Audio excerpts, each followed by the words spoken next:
बड़ी स्टॉक्स की सूची में हम ऐसे शेयर आपके सामने रखने की कोशिश करते हैं जो खबरों के दम पर या फिर अब जो नतीजों का सीजन चल रहा है उनके दम पर ज़्यादा एक्शन में, फोकस में, लाइमलाइट में आए हैं। और उसमें पहला नाम जो है वो है ओला इलेक्ट्रिक का। ये स्टॉक आप देखेंगे तो आज आपको बैंक की लिस्ट में दिखेगा और 5% का लग गया है इस स्टॉक में अपर सर्किट। और उसकी वजह है, उसका रीज़न है जो एक खबर आई है जिस वजह से स्टॉक आज ज़्यादा लाइमलाइट में है। दरअसल इन्होंने बोला है कि 17 तारीख को ये एक नया प्रोडक्ट लॉन्च करने वाले हैं और ये जो प्रोडक्ट है, ये कंपनी वैसे इलेक्ट्रिक टू व्हीलर्स बनाने में महारत हासिल है इनको, लेकिन ये जो नया प्रोडक्ट लॉन्च होगा वो एनर्जी सेगमेंट से होगा। और कुछ एक्सपर्ट्स, कुछ जो एनालिस्ट हैं, उनका ऐसा मानना है कि ये जो एनर्जी सेगमेंट में प्रोडक्ट की बात है ना, ये होम्स के लिए, बिजनेसेस के लिए एक BESS यानी कि battery energy storage system launch कर सकते हैं। ऐसी बाजार में सुगबुगाहट है जिस वजह से हम देख रहे हैं कि 5% का लग गया है अपर सर्किट। क्या करें सर ओला इलेक्ट्रिक में? सर, लास्ट टाइम जब 66 रुपए 66 पैसे के नीचे क्लोजिंग आई थी, हमने डिस्कस किया था कि 48.9 तक आ सकता है। वहां पे 3 दिन बॉक्स बना के बाउंस बैक कर रहा है, तो बाउंस बैक में अगर 60 रुपए आता है तो कोई बहुत सरप्राइज नहीं होगा। मैंने कभी इस पे बाई नहीं दिया है, मैं आज भी इस पे बाई नहीं दूंगा। ठीक है, ओके, परफेक्ट है। दूसरा नाम है सर ICICI लोम्बार्ड का। जैसे मैंने कहा, खबरें या फिर नतीजे स्टॉक्स पर ज़्यादा इंपैक्ट डालती हैं और ICICI लोम्बार्ड में आज हम देख रहे हैं नतीजों का इंपैक्ट है जो कि पॉजिटिव साइड पर प्ले आउट हो रहा है। नंबर्स की बात करें तो मुनाफा इनका 18% ग्रो किया है, जैसा आप देख भी पा रहे हैं स्क्रीन पर। 12.5% इनकी जो टोटल इनकम है उसमें बढ़त हुई है। ग्रॉस प्रीमियम आय अगर आप देखेंगे उसमें 1.6% की ग्रोथ है ईयर ऑन ईयर बेसिस पर। और कंबाइंड रेशो में भी हमने जंप देखा है, 105% पर ये पहुंचती हुई दिखी है। 6.5 रुपये का एक इंटरिम डिविडेंड भी इन्होंने अनाउंस किया है। नंबर्स अच्छे आए हैं, उसको बाजार ने पसंद भी किया है सर। ICICI लोम्बार्ड में और कितनी अपसाइड बाकी है और जिनके पास हैं वो बने रहें या फिर मुनाफा वसूली का टाइम आ गया है? तो देखिए, इसमें हुआ ये है, मंडे और ट्यूसडे 2 दिन ये 1864 के नीचे क्लोज किया। सारे वीक लॉन्ग्स को एलिमिनेट किया, माल मतलब छुड़ा लिया, हल्का हो गया। एज पर रिटेलर्स एकदम रिटेल कम हो गए तो हल्का हो गया। आज गैप अप के साथ खुला है, 3 दिन के हाई के ऊपर गैप अप से खुला है, ओपन लो से खुला है। 5.3 मिलियन का वॉल्यूम हो चुका है, 851% वॉल्यूम राइज है। यानी पूरी तरीके से रिटेल के हाथ से माल छीन के, स्टॉप लॉस कटा के, अब फाइनली ये on the verge of breakout है 49 वीक्स के कपनैंडल पैटर्न के। यहाँ से 2040 तक जा रहा है, 2040 अगर निकाल लेता है तो फिर सीधा सीधा ऑल टाइम हाई 2286 का टारगेट खुल जाएगा। ओके, ठीक है। अर्बन कंपनी, ये स्टॉक मुझे याद भी है, अभी शैलेंद्र सिंह जी ने आई थिंक सुपर चैट के जरिए सवाल पूछा था। 158 रुपये का उनका प्राइस था, तो उसको भी एड्रेस करेंगे। लेकिन 5 दिन की जो गिरावट है उसके ऊपर इस स्टॉक में अब ब्रेक लगती हुई दिखी। हाल ही में एक गिरावट का जो दौर चला था ना, जिस भाव पर ये लिस्ट हुआ था 162 रुपये पर, वो प्राइस के भी ये स्टॉक का नीचे फिसल गया था। लेकिन आज हम इसमें देख रहे हैं कि अच्छा खासा बाइंग इंटरेस्ट बनता हुआ दिखा है। कल इस दिन स्टॉक के लिए काफ़ी इंपॉर्टेंट दिन है। कल इसका 1 महीने का जो IPO लॉक इन है वो खुल रहा है, क्योंकि 1 महीने के आसपास का ही समय हुआ है जब ये स्टॉक का लिस्ट हुआ था।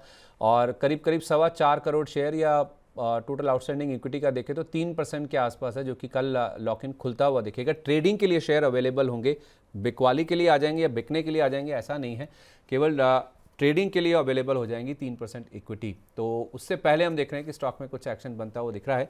158 पे सर अगर किसी ने लिया हुआ है उनको आप क्या राय देंगे?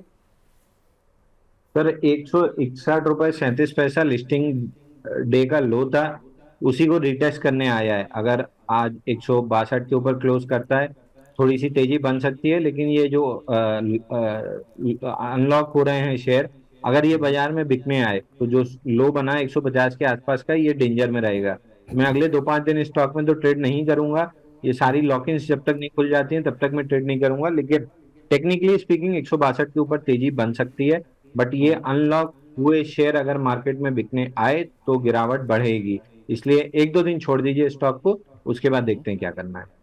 चलिए ठीक है, 1-2 दिन छोड़ दीजिए, फिर उसके बाद देखते हैं। कल लॉक इन खुल जाएगा, उसका भी इम्पैक्ट देख लीजिए एक बार। जो एक्सटेंडेड इक्विटी बाजार में आ जाएगी, वॉल्यूम बढ़ेगा या फिर जो फ्लोट बढ़ता हुआ दिखेगा, उसके बाद अगर आप इस पे व्यू ले तो शायद ज़्यादा बेटर हो सकता है। एक बार ज़रा थायरोकेयर, इसके ऊपर भी नज़र डालिए सर। थायरोकेयर के नंबर्स आए थे, नंबर्स बहुत शानदार थे। 80% के आसपास इनका मुनाफा बढ़ा है इस बार, जो क्वार्टरली नंबर्स इन्होंने रिपोर्ट किए हैं। रेवेन्यू में 22% का जंप है। इनका कामकाजी मुनाफा, इसमें भी जंप काफ़ी अच्छा है, 47.5% का 71.3 करोड़ का नंबर आया। और जो इनके मार्जिन्स आए हैं उसमें भी ऑलमोस्ट 6% के आसपास का जंप इन्होंने रिपोर्ट किया। और सबसे अच्छी बात, जो आइसिंग ऑन द केक है ना, वो है बोनस इशू। 2:1 के जो बोनस की घोषणा इन्होंने की है वो अपने आप में काफ़ी अच्छी चीज़ है। लेकिन सर स्टॉक ने 1474 रुपये का आज नया हाई लगाया और उसके बाद आगे इसमें प्रॉफिट बुकिंग, और स्टॉक अब कारोबार कर रहा है 1300 रुपये के भी नीचे। ज़रा समझाइए सर इस स्टॉक में क्या हुआ है, नंबर्स बहुत अच्छे थे या फिर पहले ही रनअप आ चुका था, अब प्रॉफिट बुकिंग हो रही है? तो पहले ही रनअप आ चुका था, 670 से 1435 तक गया था। 1435 ऑल टाइम हाई भी स्वीप हुआ है, और एक 2021 का हाई था 1335। दोनों हाई स्वीप कर दिया, दोनों हाई के ऊपर लॉन्ग्स, रिटेल लॉन्ग्स ट्रैप हो चुके हैं। तो स्टॉक में वीकनेस लग रही है। मैं इसमें तभी इंटरेस्टेड रहूंगा जब 1450 के ऊपर क्लोजिंग करेगा। ओके ठीक है, 1450 के ऊपर बंद होना बहुत इंपॉर्टेंट है थायरोकेयर टेक्नोलॉजीज के लिए। पेटीएम में क्या करें सर? पेटीएम में आज एक डबल अपग्रेड आया है एक्सिस कैपिटल की ओर से। उन्होंने सीधा रिड्यूस से जो रेटिंग है उसे बढ़ाकर अपग्रेड करके कर दिया है बाय, और जो टारगेट प्राइस यानी कि स्टॉक का जो लक्ष्य है उसको भी ऊपर की ओर किया गया है रिवाइज। पहले एक्सिस कैपिटल का टारगेट था 950 रुपये का, अब वो 950 रुपये का टारगेट सीधा बढ़ाकर कर दिया गया है 1500 रुपये का। शेयर अपने जो 52 वीक हाई है 1296 रुपये 60 पैसे का, उसके आसपास आज पहुंचता हुआ दिखा है। ये लेवल पार हो जाएंगे सर, और ये 1500 का लेवल भी आ जाएगा, आप इससे इत्तेफाक रखते हैं? तो 669 से हम बात कर रहे थे 1271 की। 1271 पे प्रॉफिट बुकिंग करके नया बेस बनने के बाद हमने बाई की सलाह दी थी। तो अब 1275 के ऊपर जिस दिन क्लोज करता है बेस कंप्लीट करके, ऑल टाइम हाई का जो हमारा पुराना टारगेट है आईपीओ बेस जो बना था डबल बॉटम, उसका टारगेट ऑल टाइम हाई है।